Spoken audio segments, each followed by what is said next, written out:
they're the spiritual core of the film, and that's another important thing for Noah, because that's another big part of his journey. And his dad is called the Master of Birds. Koro is the Master of Birds, and he basically he's in charge of the eagles and the ceremonies that go along with the eagles. And Noah doesn't really understand any of that yet, and because he can't, because in order for him to understand that, he has to go out. He has to see what's in the valley beyond. He has to learn about how the world works, and you know, by the end of the movie, he's kind of fed his spiritual side with what he needs in order to be ready to have a relationship with an eagle.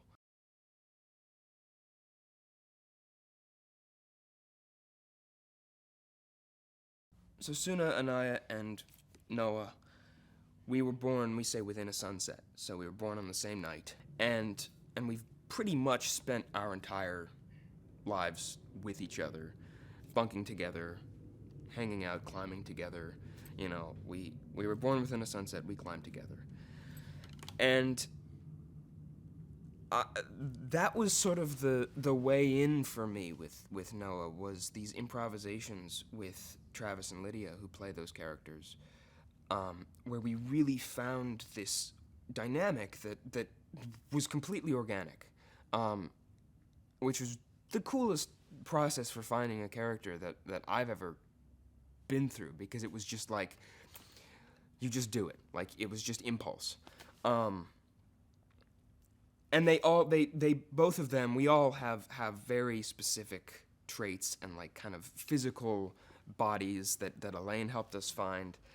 And we kind of have a system going of like who's, you know, who does what and who says what. Yeah, it's my favorite aspect of the film, I think, because, I mean, partly because those two are so much fun to work with, but also because our scenes together are like, that's when Noah's not going through emotional turmoil. Is when he's with his friends.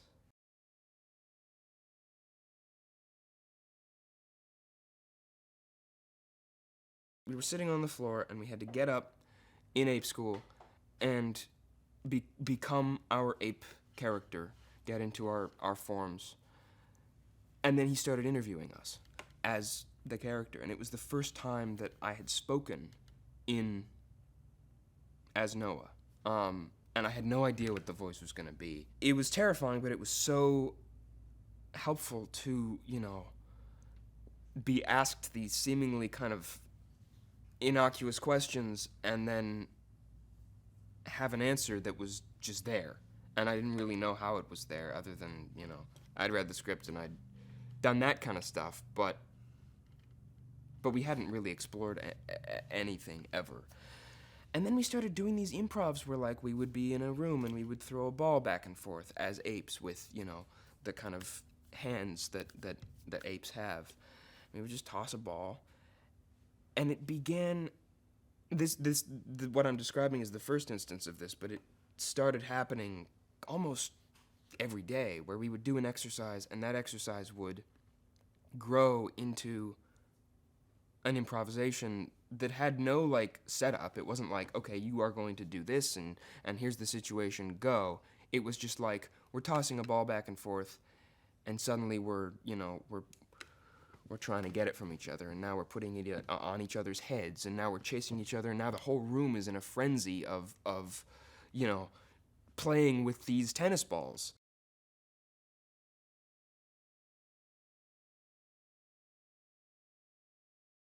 I have a really complicated relationship with her because she's smart and she's on a mission like I am, and I think she's alone. I think that she's lost everything, and so we kind of bond over this shared aloneness,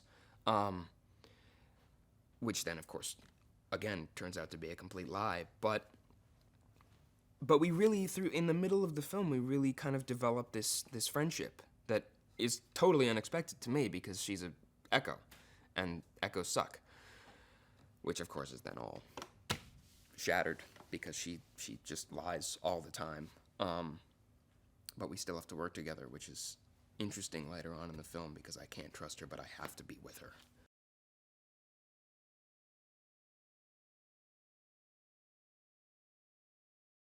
Part of Ape School was working directly with Andy Serkis, which for me was insane. Um, I think it's the only time I've ever been truly starstruck. I think the first time we met on Zoom, he thought I was a little strange because I just like forgot how to function as a person.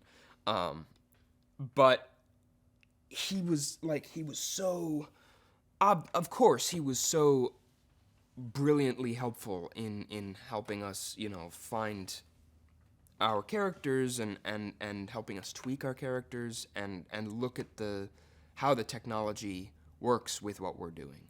And so we had these sessions with him where we would do stuff in volume, where we would look at the avatars on the screen and like tweak things. But beyond that, he was kind of instrumental in us creating this world for ourselves of, where this planet of apes is now. We would have these long discussions with him about our characters and our backstories and who we are and what our society is, and he would ask these questions. And, like, we all, all of us apes kind of looked at each other afterwards being like, wow, no wonder he's who he is, because he's asking things that none of us even thought of.